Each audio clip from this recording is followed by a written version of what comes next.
Hey, what's going on, guys? Welcome back to the channel. So today we're talking about Moon Knight episode 4. Now, I know I haven't really been talking about Moon Knight on this channel, just because it took me some time to catch up, but now I'm all caught up weekly. And I don't think I'm going to do a weekly review for Moon Knight episodes. I might do probably just like a series review at the end of my channel.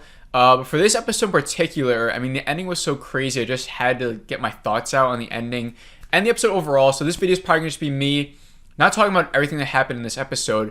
I'm just talking about the things I liked in the episode, because I do think it was a really great episode, even besides like the crazy ending. I think just the episode in general was definitely some of the best Marvel's ever put out there for any type of show so far. So I just want to talk about the things I liked throughout the episode, and then I do want to talk about the ending. That's probably where the gist of this video will come into. Just talking about maybe explaining some things that happened in the ending, some things I heard, and see if you guys have any theories on what might actually happen moving forward, or what actually did happen at the end there. So if you guys enjoyed this video, please make sure to like it. Please make sure to subscribe if you're new. But let's talk about Moon Knight episode 4. All right, so I'm actually going to talk about a negative in the beginning, just because in the very beginning when we're in the desert, it is very dark there, and I don't like when shows go too dark to where I can't see anything. Just something I noticed in the beginning with the desert when the guys were coming and they were shooting, and Layla had the flare and all that.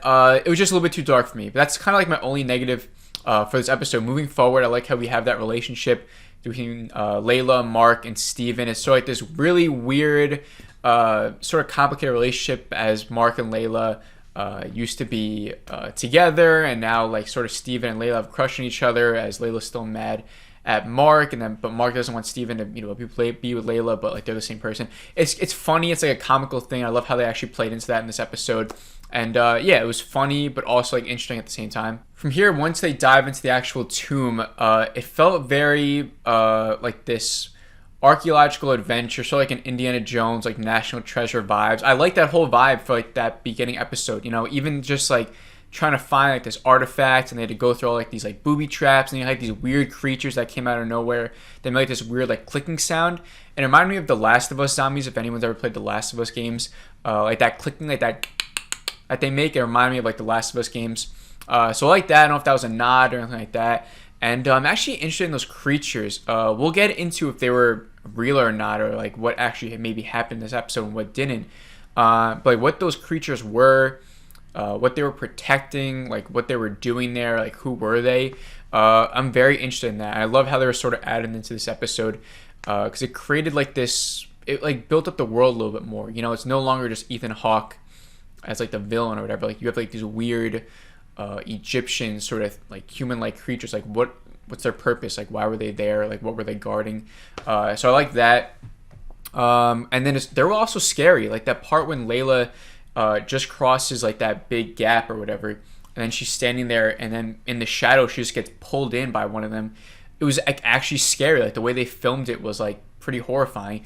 And even with the score, like not even for that, just seeing like the score was really good, the music, the whole episode in general, like the score was really good and made the episode feel a lot better. So I mean, that just adds to why I think this episode is really good, because there were a lot of elements that I liked throughout, like the horror vibes there, the creatures, the archaeological adventures, even the beginning, and then plus with that crazy ending, like what I'm about to talk about, just create this overall really great all-around episode. And then still, even before that ending, we find Alexander the Great's like lost tomb, which is pretty cool. I mean, I remember studying about this guy, in high school and all this stuff, and then I didn't even know that like maybe they didn't even find his body like in real life. Like I'm not really sure, but it still creates like I said, like that cool like archaeological adventurous feel.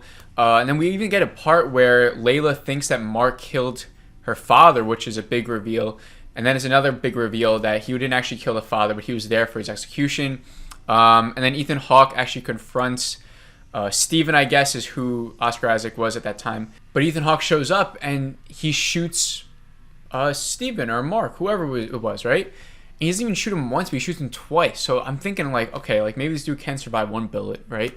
But he gets shot twice. So I'm like, they're not going to kill him off, obviously, but like what's going to happen? He falls into like this water. And then we get the shot of like him falling into like the water, as that there's like one light. And then the light transitions into a flashlight, and we get put into like this, I don't know what kind of ratio it is, but it looks like this like low budget adventurous film. All of a sudden the adventurer's name is Steven Grant. That's like that first inkling of where you're like, holy shit, like did he make this all up? Like what is he like in like an asylum, like watching something and making stuff up? And then that's pretty much what happens. We see someone have a drawing of the moon god, right? And she's drawing like this bird, like the skeleton head. It seems like maybe like he's been in this hospital the whole time. Layla's also like a patient there, like talking to him. We found like this Moon Knight action figure, which at first I thought it was an actual Moon Knight action figure, and I thought the show was about to get really meta, like, you know, like I don't even know, like there's like a Moon Knight exists, but like it's not him or something like that. But then when you get a close look at the doll, it's not like Moon Knight. It's like he like made it himself. You know, he's like making his costume. Ethan Hawke ends up being his therapist, and all around his room we see like the painting of like the Himalayan mountains that we saw in the second episode. And it seems like he's just using his surroundings to make up this story. And so right away my mind went to the Joker 2019 movie. There were theories about the ending of that movie that the whole movie was actually in his head. Remember at the end he's in the asylum, and she asks him, like, she says, like, what's so funny? Because he's laughing. He's like, you wouldn't get it. And there were theories that everything that happened in the movie was in his head, and he's been making it all up. So I thought, like, maybe that's what's going on here. But then at the very end, they throw in a couple more things that actually make me think that what we saw did happen. He's not actually making this up. And so he escapes from Ethan Hawke, you know, the therapist. He runs around. He goes into his room, and there's another sarcophagus there, right? And inside is Stephen Grant. You know, he's Mark Spector at the time. And so now it's like both personalities have their own human vessel that they're communicating by, and they're able to talk to each other. And as they're walking down the hallway, they see another sarcophagus with someone else in there. Now, I've never read a Moon Knight comic. I have heard people saying that this is like Jake Lockley, I think his name is, which I guess is another personality of Moon Knight. Which even if you haven't read the Moon Knight comics, you've been watching the show, you could guess that, you know, that sarcophagus, if one was holding Stephen Grant, and we don't see the other one, it's probably like another personality that's somewhere in his mind, right? So I thought that was cool. But then at the very end, you know, there's like this big shadowy figure, and who comes out? It's like this giant hippo dressed as a nurse, and she says hi. It's like in a woman voice, and you see two Oscar Isaacs scream, and like the episode ends. So I mean, it's so wacky, it's so outlandish, but I heard that this isn't anything like new for Moon Knight fans. Like supposedly in the Moon Knight comics, they do this crazy stuff like this because he has like this personality disorder, and it just makes sense for like some shit to happen that just doesn't make any sense. So my quick rating for this episode is pretty high. I actually have it a 4.6 out of 5. I really enjoyed this one. I thought it was great. Definitely like in the 9 and a 10 range for me. Like I said, like even before the crazy ending, which adds so much to this episode, right? Everything else, like him being shot, finding Alexander the Great's tomb, like the score, the creatures, like even the stuff in the beginning, I really enjoyed. I thought it was actually already setting up to be a cool episode. And then when you throw in like this mind-bending, sort of like mind-blowing ending, which like is what it was for me, it adds so much. But now what I think is actually going on here isn't as mind-blowing. I don't think everything that we've seen he's just been making it up. So I heard that hippo could be like the god of fertility, which I forget what her name is, but she's like the god of fertility or like the god of childbirth. And so I think this is like an apparition that she's showing him for, I don't know what reason. I don't know why she's doing this. Maybe so that Mark Spector and Stephen Grant could like get on the same page and work together, because they've been sort of like, you know, having banter throughout the whole entire show, right? And since him being shot dead twice, like him being shot twice probably means that he would die from that. Maybe like this is like the afterlife, and this place is sort of like where he's at before this hippo god decides to rebirth him. You know, if she is the god of birth, of childbirth, maybe this is some sort of resurrection for him, but he needs to go through this maybe trial of rediscovering in order for him to come back to life. You know, they're not going to kill him, obviously, right? But he was shot twice, and he got put into like this weird hospital thing. I don't think he was just woken up out of his reality that he's been making up. Like, I just don't think it's that simple. In this show, they've already set up that these gods exist, and they do meddle sometimes. You know, like the moon god, he's meddling a lot. These other gods, when they had that trial, they've already set up that there's supernatural stuff in the Marvel universe, right?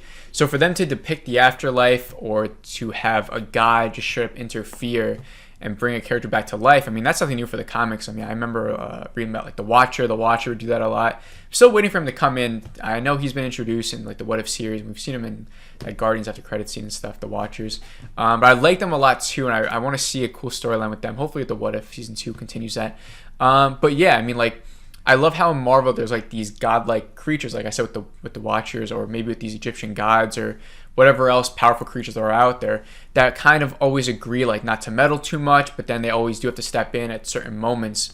And I think this ending is a moment where this god of fertility, hippo god, whatever, is intervening in order to bring the Moon Knight back for whatever reason. Maybe she knows about what Ethan Hawke is doing. You know, she has some sort of past with the god that he's trying to awaken, and she needs Mark and Steven to work together in order to stop, you know, Ethan Hawke and this god or whatever, right? So I think that's what's going on here. I think it's some sort of like the hospital is like an apparition that she made in order for him to confront himself and his story about what's been going on, maybe to put pieces together. But like why make it seem like it's all in his head, you know? Like is it really just to throw the audience off? Is that all it is? Or maybe I'm wrong and everything that happened, you know, didn't actually happen. He's been making it all up. That's what the show's making it out to seem like, right? That's what the show makes us want to think. But with the hippo god thing, it's like why is she there? Like what's the point of that? You know, is that just some weird apparition thing too, you know, or is there something deeper there? Which I think it is. I think it's the god, and I think she's doing this for him, and this is some sort of afterlife thing. That's just my theory. That's all I gotta say. Just want to make a quick video. I don't know if you guys can hear my neighbors fucking mowing the lawn. It's so loud I can't even hear myself think. But I thought it was a really cool episode. I kind of wanted to test out some other things. Behind the scenes stuff with editing, I just wanted to put a video out there so that I could see if it uploads, because I'm still trying out some new things with this phone that I want to do. So yeah, just thank you guys for watching. If you enjoyed this, let me know down below. You got any theories about the ending of Moon Knight? How have you been enjoying it so far? I'll ask you guys these questions when I'm all done about where would you rank Moon Knight with the other shows. I don't think we can really solidify our thoughts on that yet. But thank you guys for watching. Please make sure to like it. Please make sure to subscribe if you're new. I will see you all in the next video. Have a great rest of the day.